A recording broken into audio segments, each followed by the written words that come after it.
what's up guys, and welcome back to the channel. Today we're going to get into a bunch of random stuff. This is probably going to be a video put together of some footage from a couple of days.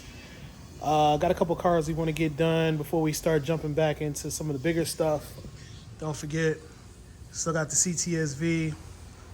We got probably be on part 3 of this car after when this video comes out. We got part 2 going together now for you guys. It's basically breaking down to where point where we're at now. We still got this one here. We haven't did any videos on this one yet, but you're gonna be getting a video on this. This is a 91 Camaro. We did a little bit of body work on, and also we did a LS swap in. It had a stock factory 5.0 in it, tune port, and we're swapping this over to a LS. You can see the harness hanging out the body right now. Harness starter. We were waiting on actually headers for this car. Only a couple people make headers for it. The customer, you know, he'll buy good parts, but like parts being available right now were the biggest problem. So we went to Speed Engineering, got some LS swap headers from them.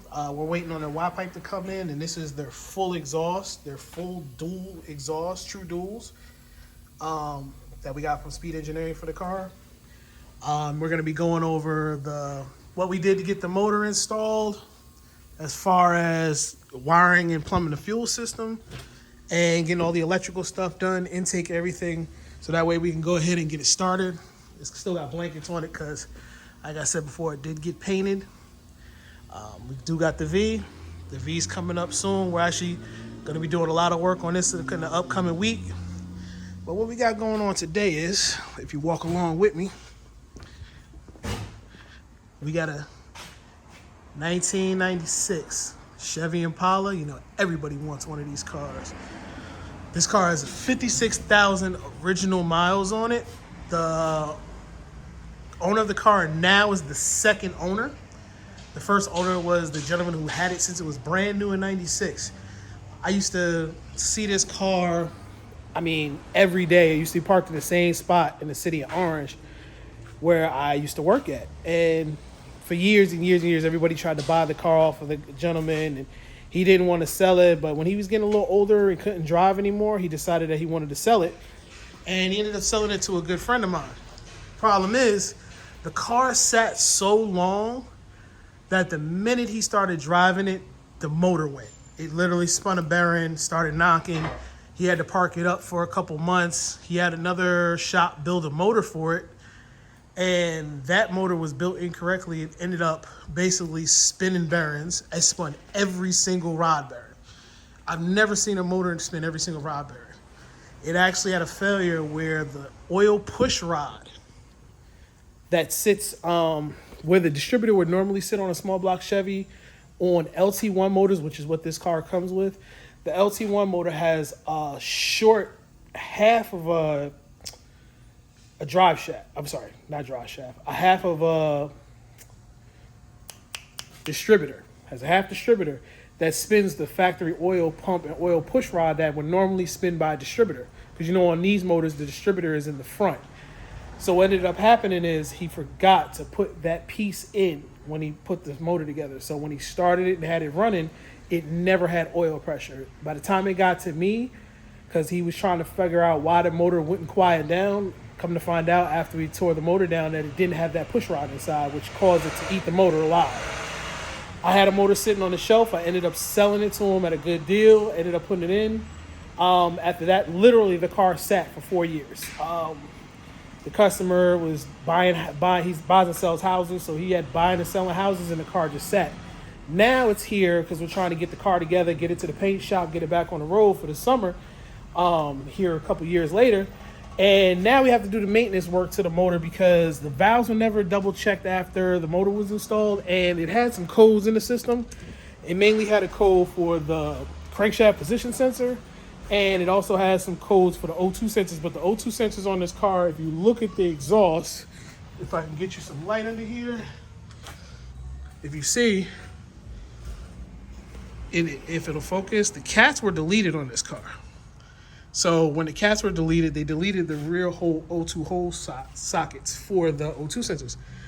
And then we did the mufflers and exhaust on it, so have a quieted down, because it was literally straight pipe when I came to my shop, and that was extremely loud. If you look up here on 1996 only Chevy Impala SS's with the LT1, they actually have a crankshaft sensor. On the 94, well actually 91 and 95, they do not have an external crankshaft sensor. They actually have a sensor that is built into the distributor itself. Now everybody knows these distributors are very problematic. So Chevy's solution to repair this was to put an external crank sensor to stop the distributor from failing and actually causing the car not to run anymore. It kind of worked, but then they ended up in 96, basically 97, they phased out the LT1 motors and started going to the LS1, which everybody knows and loves now. We're going to go ahead, we're going to replace that camshaft position sensor. We're going to get that installed, and then we're going to go ahead and let it down. We're going to pull the valve covers off, check our valves, run our valves real quick just to make sure everything's tight, give it back to the customer, and then we're going to go ahead and we're going to jump on this car right here. This is a 2009 Pontiac G6. Customer dropped it off. It was at another shop. They diagnosed it as having a bad motor. We went ahead and ordered a motor for it. We're gonna go ahead and push this inside next. Forgive me for the wind noise. And we're gonna push this in, and we're gonna go ahead and get this motor out. So this will also be in this video. There'll be a bunch of jumping back and forth to a couple of different things in this one. But we're gonna go ahead and put together a quick video for you, maybe a couple minutes, just to show the tear down and install of this motor and show this running the valves on this Impala. So we're gonna get back to it. Just want to go ahead and show you guys the difference between the factory sensor from 96, which was reused from the original motor into the new motors, to the sensor that you get now from AC Delco. You see, this is the AC Delco part number. If it'll focus. This is the AC Delco part number for the crankshaft position sensor for this 96 Impala. This is the original one that came out. See, it's seen better days. And here we have the new version. New version in the baggie. And if you notice, the new version is plastic. New plastic, single O-ring, same retaining clip. And this is the old one. If it'll focus, old one, dirty, disgusting. O-ring was split. Must have happened when door installation. There wasn't any leaks. So, we're gonna go ahead and we're gonna get this installed. Then we're gonna get it down. We're gonna pop the valve covers off and go ahead and see what we got going on with the valve train. And just right on time, I'm sitting here working on the Impala, and even though it's a rented truck, I believe this is my motor pulling up. Right on time. All right, we got it in. Now this motor right here, I will say, this sucker is clean. Way cleaner than the last one I got.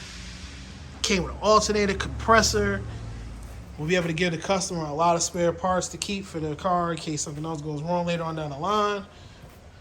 Motor only got 78K on it, came out of a crash car. We're gonna get this thing in, get it running for the customer, get it back to him. Told you, we play with these GMs around here. Ain't nothing too big, nothing too small. All right, so we went ahead and we got the crank sensors put in, got it bolted down, got it all set up.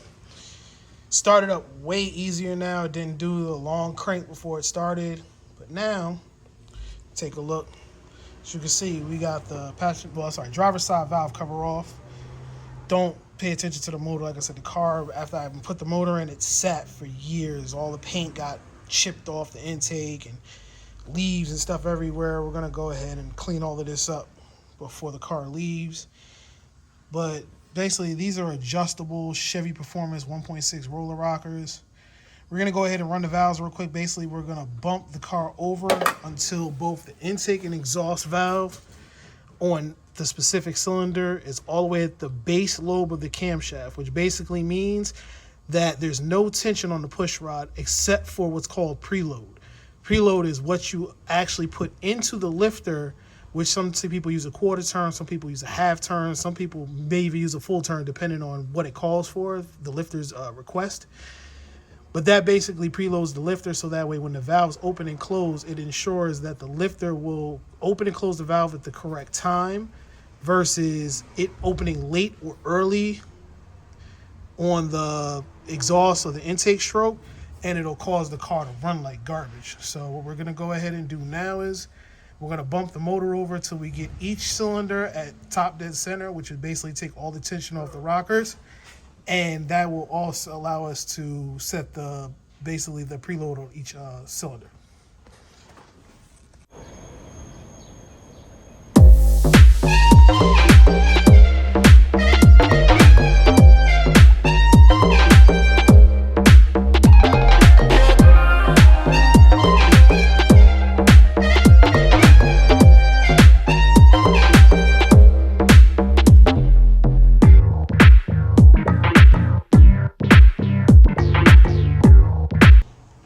So we had two that were a little too tight. On cylinder 5 on this side, the intake valve was a little too tight. And on the passenger side, cylinder 8 was a little too tight. So we loosened that rock up, relashed it real quick. We're gonna go ahead, throw the valve covers back on, plug the injectors and the coil back in, start up, see how it sounds, take it for a ride, be good to go. All right, so we're gonna go ahead and get the valve covers back on now that we got the rockers adjusted. Something real quick. Got brand new valve cover gaskets on these joints. We're gonna go ahead and slam these on. Start it up. We changed the oil because the oil was water. I don't know how oil got so thin, but the car was sitting for a couple of years, so we went ahead and changed the oil and filter. Go ahead, get it back together, throw some 1030 in it, start it up, see how it sounds.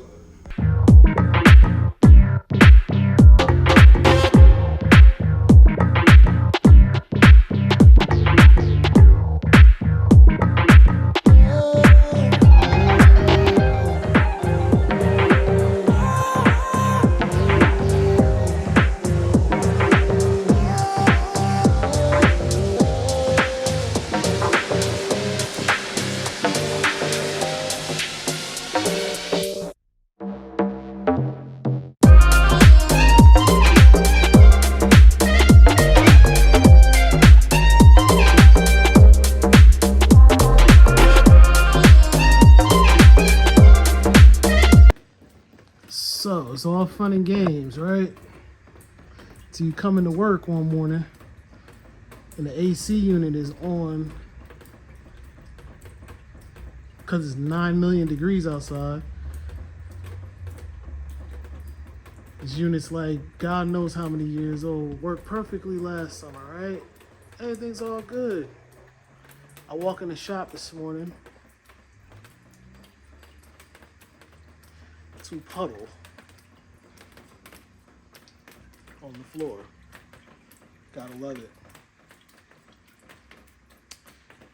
I'm figuring 40-year-old unit, just started using it again last year. The drains are clogged and it's overflowing and not draining out of the unit fast enough, so it ends up going all over the floor. So I'm like, okay, let me shut it off so I can figure out why it's not draining. I shut it off, and it does this. It leaks worse. So I'm gonna let this thing drain as much as I possibly can, and I'm gonna get up here on this ladder, probably figure out why the drain's not pulling all the water out, because it didn't do this last year. So I'm probably gonna end up blowing the line out and resealing the whole unit. So I'm gonna have to run and go get some stuff for that. But I figured you know y'all will find this funny. It ain't always fun and games when you got heat and air conditioning in your shop, but your shop's like 3,000 years old what you gonna do? Guess we're gonna get it fixed, right? It's gonna be 90 degrees, 100 degrees all summer long. It's gonna be a blazing hot summer. If we want air, we gotta fix it. So I guess we're gonna figure out what's going on with this and, you know, get back with you, let you know what the turnout was.